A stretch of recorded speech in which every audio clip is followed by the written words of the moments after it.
আমাকে মফ করার থেকে সিটি কমিশন নেওয়া যা পর্যন্ত 82 বার মোবাইল ফোনে কথা বলছে সন্ত্রাসী লিজন পারভেজ আর রকি। এটা আপনি মোবাইলটা ট্র্যাক করলে আপনি ধরতে পারবেন কে কে কার সঙ্গে কথা বলছে। তার এত বড় দুঃসাহস, সে এখনো ঘুরে বেড়ায়। সে হচ্ছে বিএনপির বহিষ্কৃত, আর বহিষ্কৃত হোক আর যাই হোক, আমরা কিন্তু সাংবাদিকরা এখন নতুন প্রজন্মের ছেলেরা আছে, আমরা কিন্তু প্রতিশোধ নিতে পারতাম, কিন্তু আমরা আইনের প্রতি শ্রদ্ধাশীল, আমরা বিচার চাই। এবং আমি পুলিশ কমিশনার মহোদয়ের কাছে আবারও বড়দের অনুরোধ জানাবো, আপনি আসামিদের গ্রেফতার করার পদক্ষেপ নেন, এটাই আপনার কাছে জানি।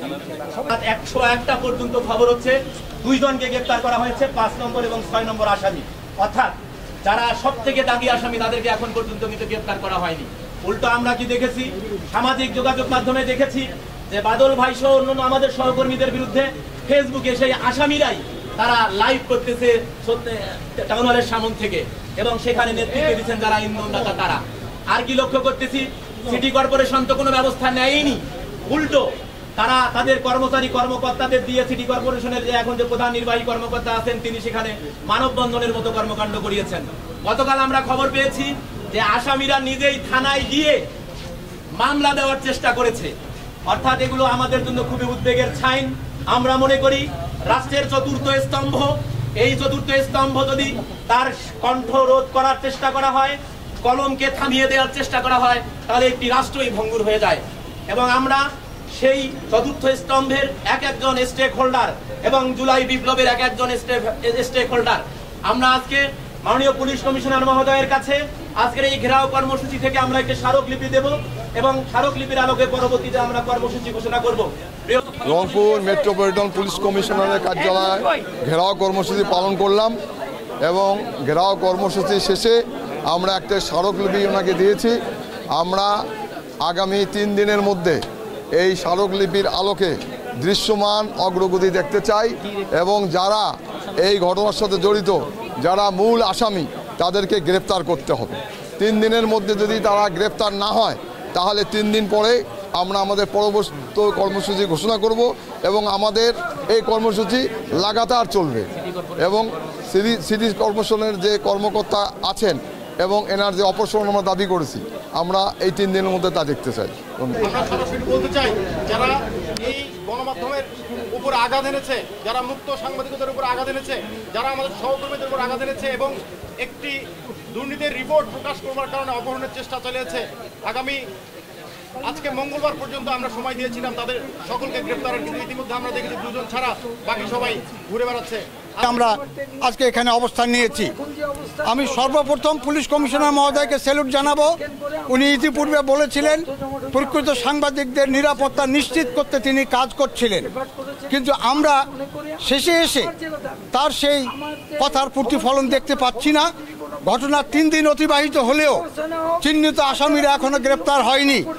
আজকে তার সামনে যে কথাটি বলতে চাই সেটি হচ্ছে, আজকে ঘটনার 3 দিন বুধবার, আজকের মধ্যে যদি চিহ্নিত আসামিদের গ্রেপ্তার করা না হয়, আপনারা জানেন ইতিমধ্যেই রংপুর বিভাগের বিভিন্ন জেলা উপজেলায় এই কর্মসূচি পালিত হচ্ছে এই ঘটনার প্রতিবাদে। যদি আজকে বুধবারের মধ্যে চিহ্নিত আসামিদের গ্রেপ্তার না হয়, তাহলে এই আন্দোলন শুধু রংপুর বিভাগ না, সারা দেশে ছড়িয়ে দিতে বাধ্য হব আমরা। ধন্যবাদ। আসলে পুলিশ প্রশাসন, এখানে মাননীয় কমিশনার মহোদয় রয়েছেন, আমরা তার কাছে বিনীতভাবে আহ্বান জানাচ্ছি, যেসব আসামি এখনো ঘুরে বেড়াচ্ছে, সাংবাদিককে হুমকি দিচ্ছে, তাদেরকে দ্রুত গ্রেপ্তার করতে হবে।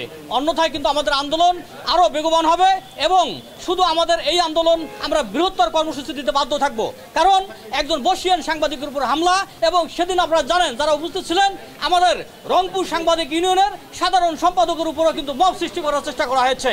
আমরা এইসব হামলার প্রতিবাদে কিন্তু আজকে কমিশনের কার্যালয়ে ঘেরাও যে কর্মসূচি দিয়েছি, এই কর্মসূচি কিন্তু এখানেই থেমে থাকবে না। মাননীয় পুলিশ কমিশনার রয়েছেন, আপনি দ্রুত আসামিদের গ্রেপ্তার করার ব্যবস্থা গ্রহণ করুন, অন্যথায় রংপুর সাংবাদিক ইউনিয়ন থেকে শুরু করে রংপুর রিপোর্টার্স ক্লাব এবং রংপুর বিভাগীয় সাংবাদিকের যে সম্মিলিত সাংবাদিক সমাজ রয়েছে, সকলকে সাথে নিয়ে আমরা বৃহত্তর কর্মসূচি ঘোষণা করব। হয়েছিল জুলাই বিপ্লবের প্রয়োজন হয়েছিল গণমাধ্যমের স্বাধীনতার জন্য এবং মানুষের অধিকার আদায়ের জন্য। সেই গণমাধ্যমের স্বাধীনতা খর্ব করা তথাকথিত জুলাই যোদ্ধা নাম করে যারা করেছে তারা কখনো জুলাই যোদ্ধা হতে পারে না, তারা জুলাই লুণ্ঠনকারী ছাড়া আর কিছু হতে পারে না বলে আমরা মনে করছি।